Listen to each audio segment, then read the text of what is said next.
Baik, Assalamualaikum warahmatullahi wabarakatuh. Jumpa lagi dengan saya Dr. Gigi Aris.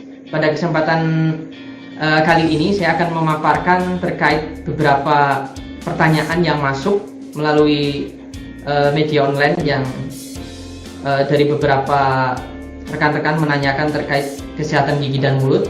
Kali ini saya akan menjelaskan terkait pertanyaan mengenai gigi yang patah itu apakah harus selalu dicabut atau tidak. Nah, kali ini saya akan menjelaskan dengan bahasa yang sederhana sehingga diharapkan dapat bermanfaat, setidaknya tahu step by stepnya, karena kalau dijelaskan hanya dengan kata-kata memang terkadang kurang terbayangkan. Jadi pada kesempatan ini saya akan mencoba dokumentasi saya untuk menjawab pertanyaan tersebut. Baik, nah ini ringkasannya ya, dari patah yang seperti ini, nanti seperti ini, dan endingnya seperti ini. Nah, akan saya paparkan secara ringkas dan sederhana. Oke, gigi yang patah memang banyak jenisnya untuk patah dari gigi ini.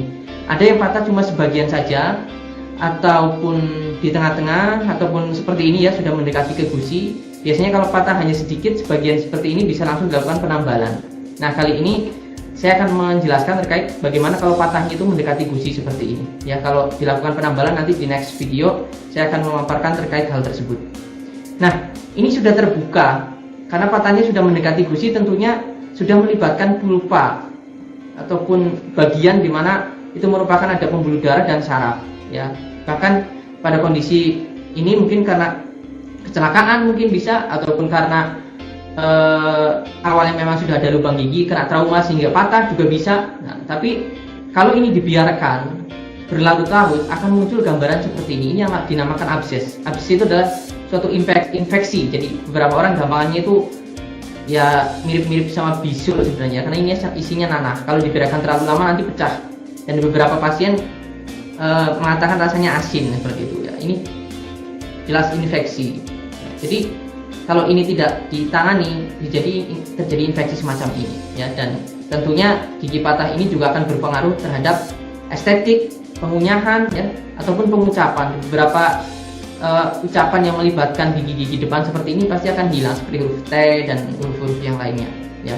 Biasanya kalau pada kondisi seperti ini, dokter gigi nanti akan menyarankan untuk setelah dilakukan anamnesa ya, tanya jawab mendalam antara dokter dengan pasien, dokter gigi itu akan menyarankan pasien itu untuk melakukan foto ronsen. Ini sebagai contoh foto ronsen periapikal, foto ronsen yang kecil. Sebenarnya untuk apa sih kok dokter gigi sampai menyarankan untuk dilakukan foto ronsen? Nah, foto ronsen di sini, dengan adanya foto ronsen kita itu dapat melihat bagian-bagian gigi beserta tulangnya ya. Jadi kalau kita lihat di sini, kita bisa melihat apakah ada patahan lagi di dalam sini. Nah, itu tentunya akan berpengaruh juga ke perawatan selanjutnya, ataupun ada munculan gambaran-gambaran hitam seperti ini. Ini yang menandakan adanya abses gitu ya. Jadi biasanya gambaran hitam ini batasnya diffuse atau menyebar, itu biasanya abses. Nanti kalau sudah next lagi, kalau sudah lama lagi, bisa jadi gambarannya jadi berbatas putih ya, itu bisa mengarah ke namanya kista ya. Nah, itu nanti tentunya dokter gigi akan menyimpulkan hal tersebut. Itu yang jelas sangat penting adalah untuk dilakukan foto ronsen itu seperti itu. Dan juga akan melihat, karena ini nantinya kita akan buatkan mahkota, kita harus melihat perbandingan akar yang tersisa dengan perbandingan nanti mahkota yang akan dibuat. Itu sebagai bahan pertimbangan dokter gigi untuk melakukan tindakan berikutnya. Nah, ya oke. Jadi intinya, kalau kondisinya seperti ini, sudah terjadi abses, supaya abses itu tidak berkembang, artinya infeksi itu terhenti, dokter gigi biasanya menyarankan untuk dilakukan perawatan saluran akar. Karena kalau kita lihat akarnya masih bagus, masih panjang, dan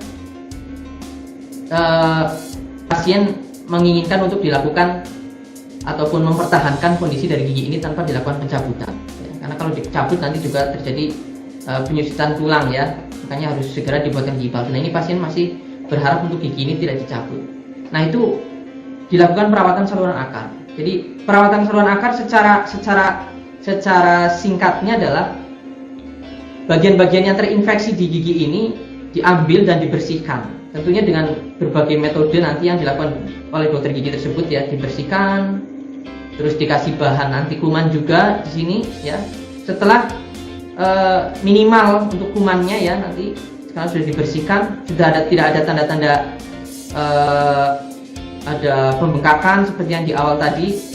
Nah, ininya sudah kempes, terus nanti kalau diketuk-ketuk juga sudah tidak sakit ya. Salah satu indikatornya itu. Nanti selanjutnya gigi ini yang kosong ini nanti diisi oleh bahan pengisi. Salah satu bahan pengisinya yang sering digunakan itu namanya gutta perca. Ini gambarnya seperti ini, gutta perca. Nah, ini ada contohnya ya. Jadi setelah ini dikondisikan minimal kumannya dengan melalui metode pembersihan, nanti gutta perca ini dimasukkan ke dalam saluran akar ini.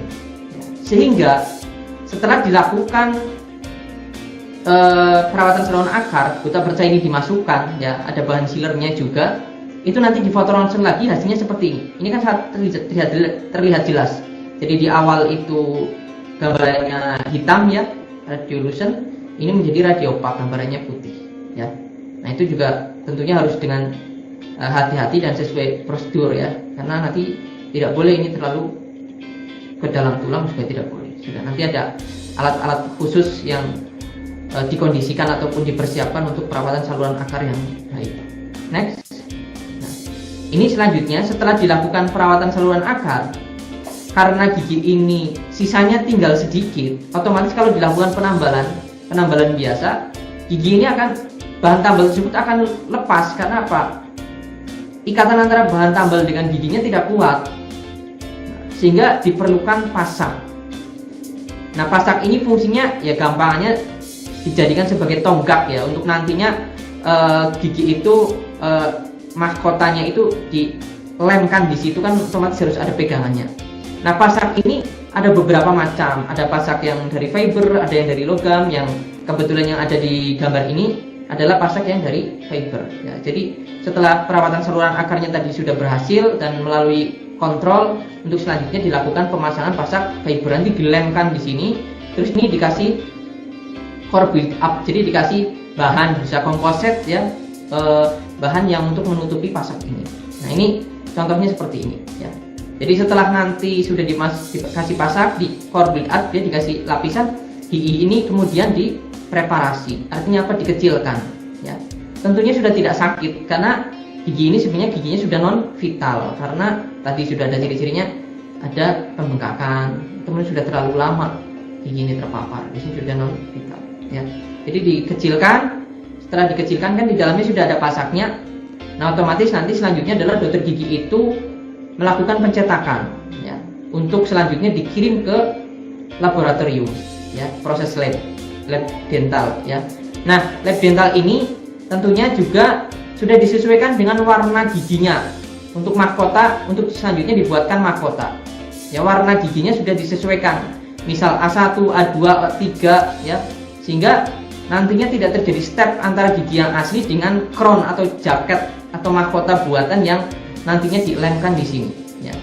Nah, ini bahannya ada banyak, ada bisa dari porselen fused to metal, artinya di dalamnya itu ada metalnya tapi di luarnya porselen. Ada yang full porselen ya, semuanya dari keramik ataupun zirconia. Nah, itu nanti tergantung dikomunikasikan antara pasien dengan dokter giginya, seperti itu ya. Nah, otomatis kalau saat sudah dikecilkan seperti ini dan sudah dilakukan pencetakan, sudah dikirim ke lab, pasien ompong dong pulang ke rumah? Tidak, karena nanti akan dibuatkan mahkota sementara, sehingga pasien waktu pulang ke rumah sambil menunggu proses lab ini jadi, itu pasien sudah nyaman. Karena apa? Dibuatkan mahkota sementara. Oke ya. Nah, untuk selanjutnya kalau hasilnya sudah jadi, ini dari lab, kebetulan pasien memilih menggunakan porselen fused to metal ya, artinya di dalamnya ada metalnya tapi di luarnya ada porselennya ya. Ada pilihan tadi yang lain tadi seperti zirconia atau full porselen, itu tergantung dari pilihan pasien setelah berkonsultasi dengan dokternya.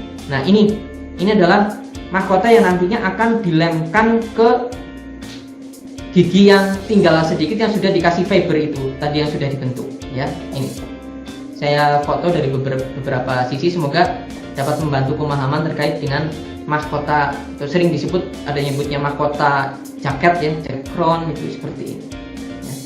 Oke, untuk selanjutnya ini saat kunjungan berikutnya setelah processing labnya sudah jadi, ini akan disementasi. Sementasi itu kan dilemkan ya, nanti ada bahan untuk menyemennya antara mahkota yang sudah jadi ini dengan gigi yang sudah dipreparasi, yang sudah ada fibernya di sini. Nah, setelah disementasi hasilnya seperti ini. Ya, jadi itu gambaran singkat bagaimana gigi yang patah itu ternyata pada beberapa kondisi tidak harus dicabut, tentunya dengan perawatan-perawatan yang sudah sesuai dengan prosedur yang ada. Jadi kalau kita lihat di sini sudah bisa tertoleransi ya. Ini kebetulan pasiennya agak sedikit crowding ya, agak sedikit berjejal giginya.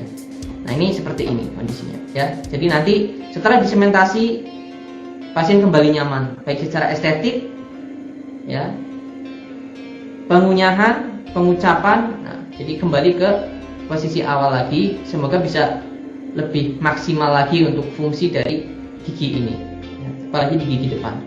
Nah nanti setelah disementasi tentunya pasien akan disuruh kontrol oleh dokter gigi tersebut untuk melihat bagaimana perkembangan setelah dilakukan penyemenan atau sementasi dari mahkota yang telah dibuat ini. Oke, saya kira cukup ya, semoga bermanfaat penjelasan singkat saya coba dengan bahasa yang sederhana mungkin, sehingga teman-teman yang sempat bertanya terkait hal tersebut bisa memahami, dan setidaknya ada gambaran apabila memang kebetulan mempunyai kondisi yang sama. Jangan sungkan untuk bertanya dan bertanya selengkap mungkin kepada dokter gigi yang merawatnya. Oke, saya kira cukup. Terima kasih. Assalamualaikum warahmatullahi wabarakatuh. Sehat selalu.